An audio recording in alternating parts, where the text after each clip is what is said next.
Now, Kenya reported its fastest growth rate in a decade in 2021, with the economy expanding by 7.5% compared to the 0.3% contraction reported in 2020. Now, this rebound was largely enabled by a strong rebound in tourism and hospitality, which grew by a staggering 53% as the sector shrugged off the devastation inflicted by the COVID-19 pandemic and restriction of movement measures in 2020.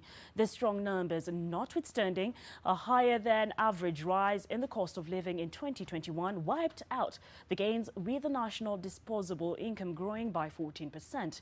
Judith Cherono with the details. Kenya rebounded to pre-COVID-19 growth momentum in 2021, with the economy expanding by 7.5%, the fastest growth rate reported since 2010. The strong rebound in the economy was enabled by the bounce back witnessed in tourism and hospitality and the resumption of activity in the education sector.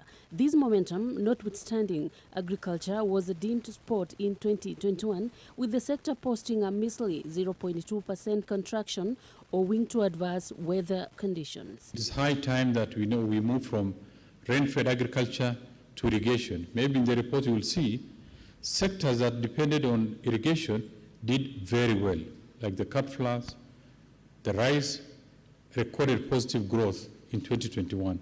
As a country, we must look beyond production of raw materials. We must look at the value addition, because this sector, particularly the manufacturing sector, provide that much needed employment for our youth. In 2021, the economy generated a total of 926,100 jobs, 81% of which were in the informal economy. Despite a 14% increase in national disposable income, a higher than average cost of living, with inflation at an average of 6.1% compared to 5.4% in 2020, wiped out households' purchasing power in the year under review. The wage employment in the modern sector recorded a growth of 6.9%, and the informal sector is accounting for 81.4% of employment.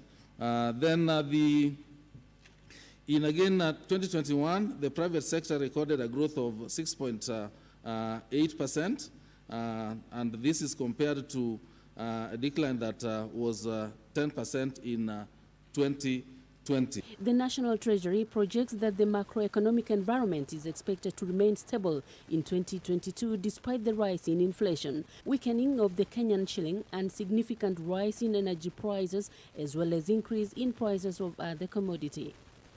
Judith Cherono, NTV Business.